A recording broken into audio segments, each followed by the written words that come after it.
California's charter schools kicked off their 21st year with the same focused momentum that has propelled the movement forward during its first 20. Awareness of and support for charters have never been higher as parents and communities across the state turn to charter schools in ever greater numbers.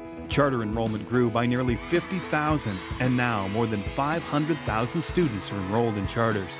An estimated 50,000 more students remain on waiting lists.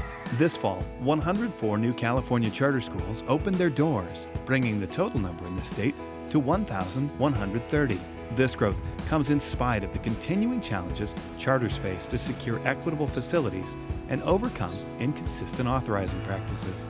Fortunately, we're making strides in addressing those challenges. So when you see red up here, what does that mean it came up here? On the facilities front, this year the Charter School Facility Grant Program was fully funded at $92 million. Other changes greatly streamlined the process for charter schools and provided much-needed funds for energy efficiency projects. CCSA even took the facilities issue all the way to the California Supreme Court, highlighting the rights of charter schools statewide to demand facilities under Prop 39. Most of us have a few revisions to make on that paragraph, which is not unusual. From the classroom to the courtroom to the halls of the legislature, the movement is gaining ground. Thanks in large part to the advocacy of CCSA's members, in 2012-2013, no legislation passed that negatively impacts charter schools. Throughout the year, you responded to calls for action, contacted legislative offices, and testified at committees. California's charter schools also scored a major victory this year with the approval of the Local Control Funding Formula, or LCFF.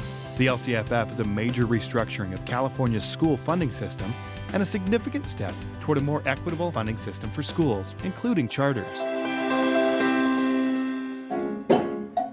With the LCFF, for the first time ever, charter schools are included within the broader system for funding all public schools.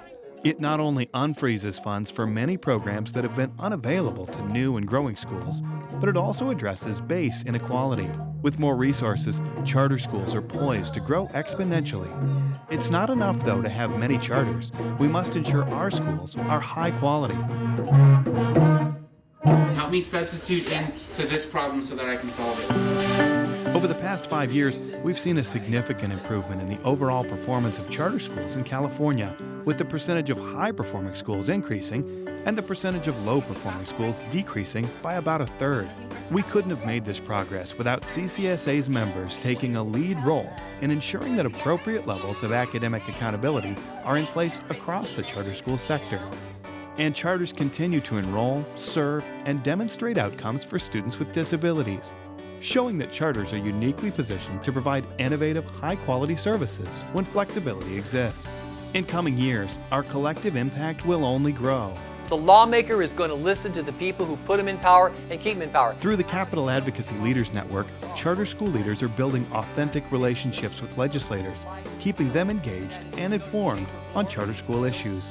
And we're not alone in this fight. Together, we're going to have good charter schools, good public schools everywhere. Community leaders, including charter school board members, teachers, and parents, are standing with us. One way is through CCSA Families, an organization of charter school parents who advocate for high-quality public schools. It's good to be here. It's great to be here. Another is the Teacher Advocacy Fellowship, designed to empower charter school teachers to step forward as leaders in their community and advocates for their students. Together, we tackle issues that make positive changes for students, including securing long-term facilities for charter schools, growing quality schools, and influencing elected officials to make decisions that are good for kids. Together, we make the movement stronger.